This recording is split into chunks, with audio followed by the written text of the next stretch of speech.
Hola.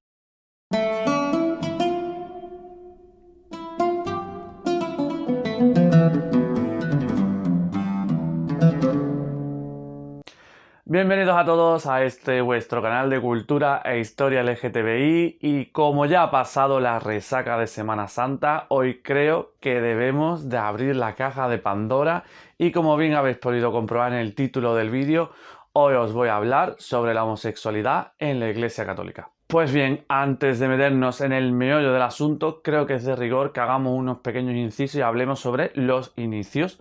En este caso, todos sabréis seguramente que la Iglesia Católica o el cristianismo comienza durante el Imperio Romano. ¿Y cómo veían los romanos a la homosexualidad? Siempre os he estado hablando sobre ese tema, como los griegos y los romanos la veían, pero en este caso vamos a remontarnos un poquito más para atrás. Y es que, como muchos sabréis, durante la República Romana existió una ley, la ley Escatinia, que penaba con incluso la muerte a aquellos actos homosexuales.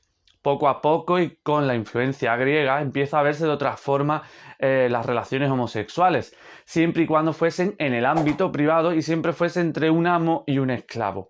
Esto poco a poco comienza a ir cambiando, y ya durante el Imperio tenemos constatación como por ejemplo de Suetonio, el cual nos menciona que ya en el siglo I después de Cristo empezaron los primeros matrimonios homosexuales.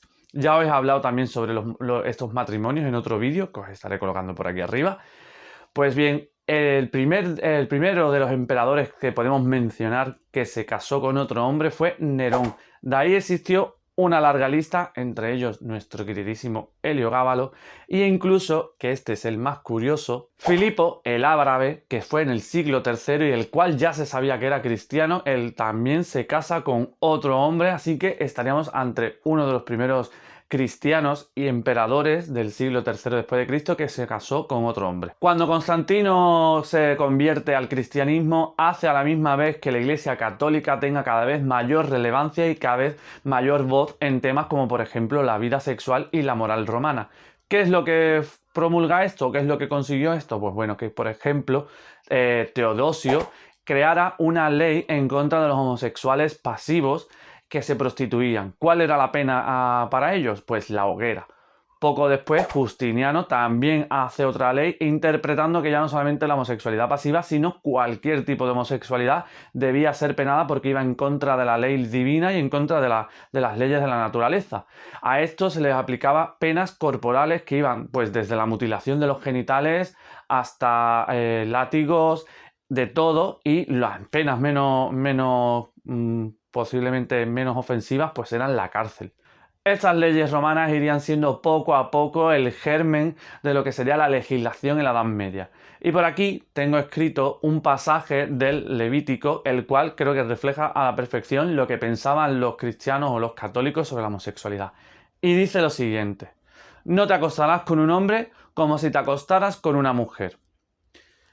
Esto era lo que en el Levítico 18.22 menciona sobre la homosexualidad, pero como iremos viendo a lo largo de este vídeo, hay muchísimas otras menciones y también mucha dualidad en sus pasajes. Pero antes de hablar sobre personajes de la Biblia o la mitología cristiana, creo que debemos hablar o referirnos primero a lo tangible, que son los restos arqueológicos. ¿A qué me refiero?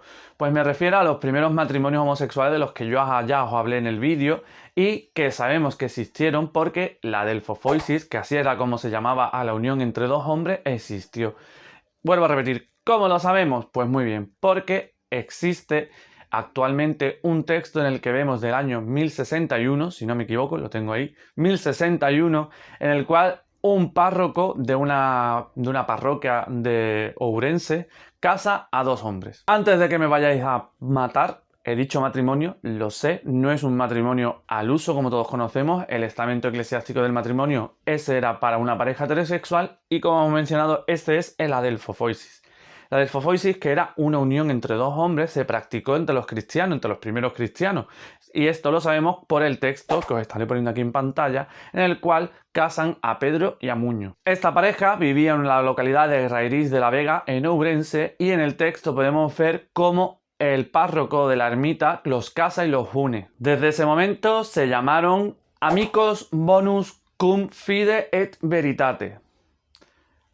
Era un matrimonio, o como lo podemos llamar nosotros actualmente, un matrimonio civil no sé cómo lo mencionaréis vosotros, lo que sí es que se unieron para poder estar juntos, vivían en una casa los dos juntos y en el texto también podemos ver cómo se comprometían a aceptar a los amigos del otro, a aceptar los bienes del otro, que los bienes de uno fueran los del otro, es decir, casi los mismos votos que podemos encontrar en la actualidad en cualquier matrimonio heterosexual. Todo esto lo podéis saber gracias a Carlos Cayón, el cual en su texto y el que descubre este pergamino, en su texto, como hemos dicho, que se llama Amigos et sodomitas a configuración da homosexualidade na Idade Media, que descansa en el Archivo Histórico de Madrid. Ahí podéis encontrar todo lo que él encontró y podéis encontrar toda la investigación. Ahí él menciona que estos dos hombres del siglo X, bueno, 11 después de Cristo ya, contrajeron matrimonio en la localidad de Reiris de Veiga. Pues bien, en la Biblia también tenemos este tipo de relaciones y muy curiosas, como por ejemplo la que encontramos en el libro de Ruth, que es uno de los más cortos del Antiguo Testamento, y en él encontramos la historia de Elimelech y su esposa Noemí, los cuales deciden viajar desde Belén hasta el país de Moab junto a sus hijos para intentar buscarse la vida. Una vez allí y al poco tiempo, Elimelech muere y sus hijos acaban casándose con sendas mujeres y una de ellas se llama Ruth. Por derivados y diversas circunstancias, los hijos también mueren y acaban las tres mujeres solas, por lo que Noemí decide picar billetes e irse porque ya no le queda nada ahí, ni su esposo ni sus hijos. A esto que sus nueras deciden acompañarlas y una de ellas, que es Ruth, es la que más interés tiene en seguirla y en ir con ella, y profesa, que en el libro, en la Biblia está, profesa uno de los que para muchos es el mayor voto de amor que se ha escrito jamás, porque incluso a día de hoy ese voto se dice en las bodas actuales. Esto es lo que dijo Ruth a su suegra: no insistas en que te abandone y me separe de ti, porque donde tú vayas, yo iré. Donde habites, habitaré. Tu pueblo será mi pueblo, y tu Dios será mi Dios. Donde tú mueras, moriré, y ahí seré enterrada. Que Yahvé me dé este mal y añada este otro todavía, si no es tan solo la muerte lo que nos ha de separar. Casi nada. Es uno, como lo que os he dicho, uno de los votos más bonitos que jamás se han escrito. A día de hoy muchísimas parejas lo recitan en sus bodas porque es un voto precioso. Así que juzgad vosotros qué pensáis, dejármelo aquí abajo en los comentarios. ¿Qué os parece? ¿Era solamente un cariño entre nuera y suegra? Cosa que es muy curiosa de que ocurriese, ya sabemos cómo es esto de las suegras. ¿O había algo más? ¿Qué pensáis? Y si habéis llegado hasta aquí, como siempre os digo, el momento publicidad, a ir corriendo, parar este vídeo, ir corriendo al perfil de la Bruma del Olimpo en Instagram, bichear todos los hilos, todas las publicaciones, porque como siempre os digo, no solo hablo de historia LGTBI, aquí en el canal sí, pero en el blog tenemos muchísimos otros temas.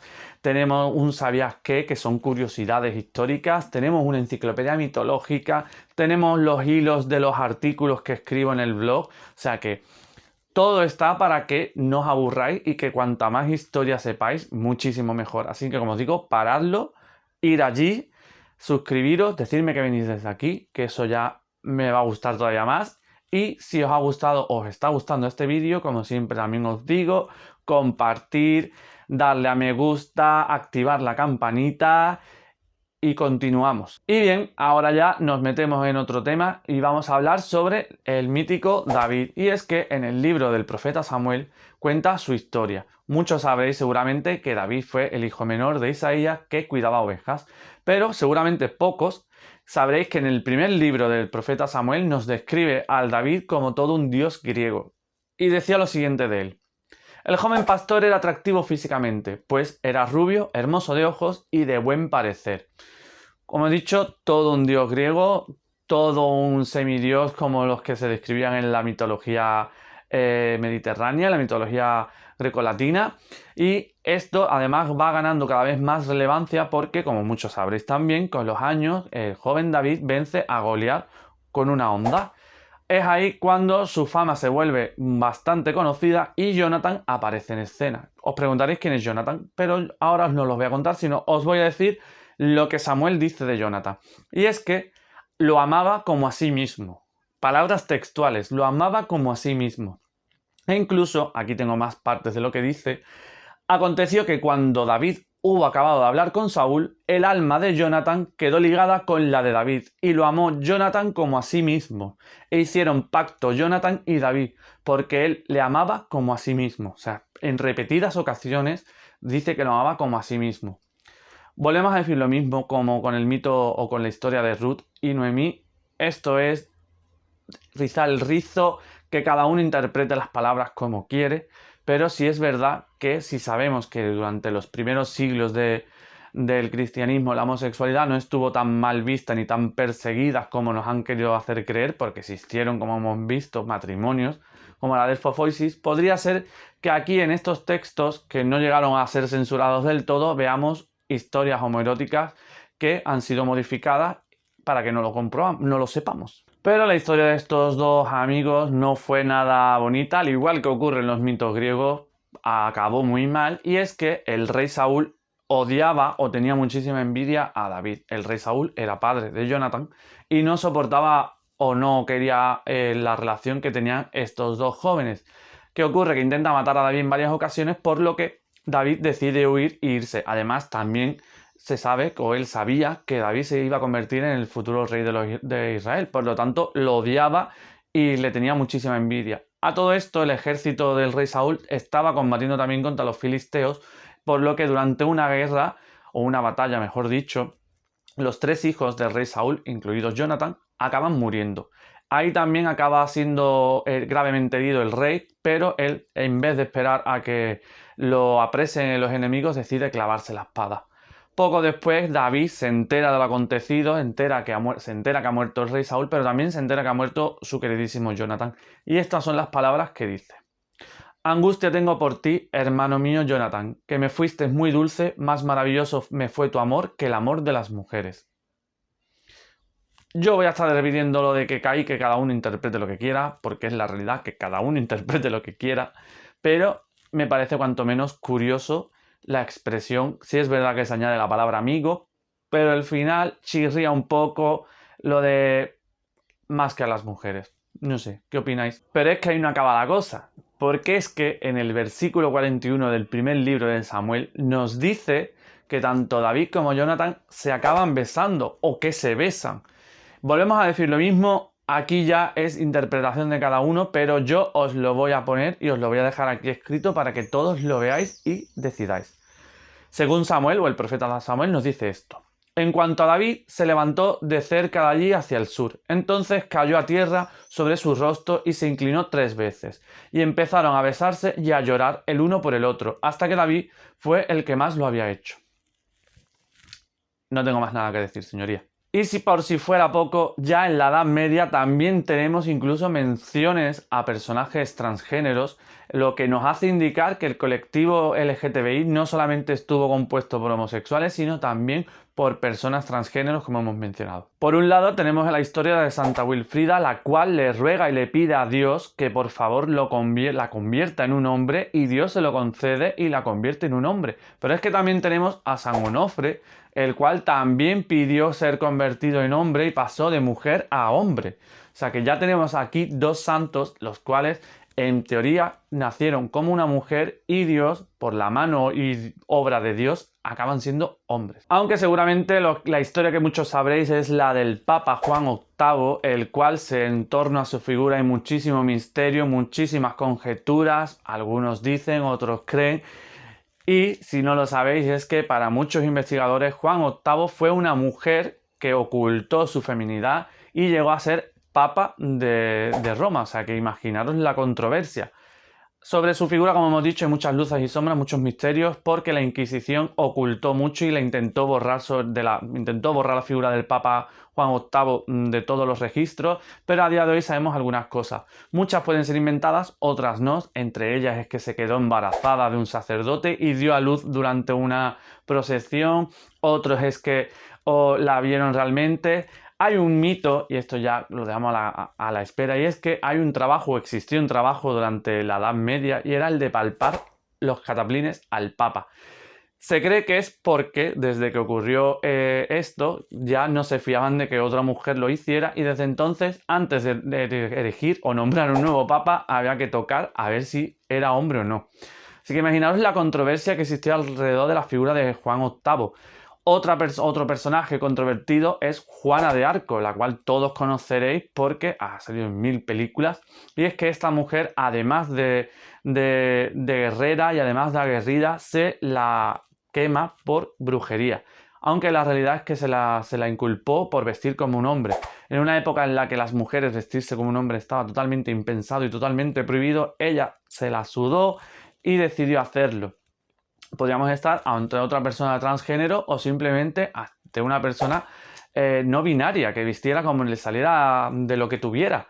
Así que ya tenemos aquí unos cuantos personajes muy tentadores, unos 4 personajes que me parecen súper curiosos. Hay más de los que ya os he mencionado, así que por aquí os dejaré otros de los que ya he hablado en otros vídeos. Y es que también existen santos homosexuales, santos que pidieron a Dios que cuando se fueran a la otra vida los reunieran con su amor. Así que hay toda una mitología alrededor de la Iglesia Católica en cuanto a la homosexualidad que nos han tenido oculta durante siglos. Y ya para finalizar quiero hablar sobre algo que ya os he mencionado en otros vídeos también, que es arte homoerótico, en este caso arte homoerótico eclesiástico o de religión.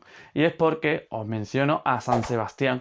San Sebastián, como muchos sabréis, fue un hombre, un soldado romano que murió saeteado por su religión, porque él era cristiano y no quiso aceptar participar en rituales en honor a Júpiter, pues por esto que el emperador lo manda a matar. ¿Qué ocurre? Hasta ahí todo bien. Pero durante el Renacimiento muchísimos artistas, pero muchísimos artistas, que los estaré poniendo todos por aquí, retrataron a este mártir del catolicismo. Pero ahora viene aquí la cuestión, y es que, según los escritos, él era un hombre mayor, barbudo, un hombre entrado en edad, con un cuerpo normal, pero, como estaréis viendo, decidieron representarlo con un carácter homoerótico increíble. Joven, imberbe, con posturas un poquito amaneradas e incluso con la cara más que de dolor por estar siendo saeteado, con cara de placer. No para más colmo, sobre todo para más, mejor dicho, para más colmo, no solamente un artista, sino muchísimos lo retrataron de esta forma. Semidesnudo, ya os digo, es que estaréis viendo las imágenes. Son cuadros preciosos de un gran alto contenido homoerótico, como digo, para muchos artistas estas obras estuvieron ocultas porque no las dejaron. Muchísimas mecenas que compraron estas obras las tuvieron que tener ocultas en sus galerías para que nadie las vieran, porque ya os digo que en esa época este tipo de obras no estaban tampoco bien vistas. Pero posiblemente estemos ante uno de los iconos LGTBI del catolicismo, que es San Sebastián. Es más, es el segundo personaje después de Cristo más pintado, más ilustrado y más dibujado.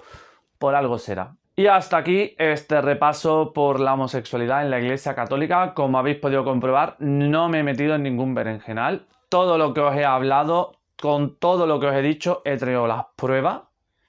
Todo está ahí. Igualmente, si tenéis algún tipo de inquietud, algo que os perturba, os atormenta, lo que queráis, vosotros me lo decís aquí o me habláis por el Instagram, habláis directamente conmigo, que yo os contesto a todo, y si me queréis preguntar más cositas o queréis darme más información, yo contento. Pero como siempre os digo, hasta aquí ya hemos llegado, este tema lo hemos zanjado. Posiblemente a medida que pasen los años sabremos más cosas sobre cómo la homosexualidad fue vista en la Iglesia Católica, pero todo lo que yo sabía os lo he dicho en este vídeo, así que si no queréis perderos los nuevos vídeos, todos los que os tengo que traer, como siempre os digo, suscribiros, darle a me gusta, activar la campanita y sobre todo, por favor, comentarme y compartir. Yo ya no puedo más que emplazaros hasta el siguiente vídeo y que un gran abrazo, un gran beso y nos vemos por las redes sociales. ¡Hasta luego!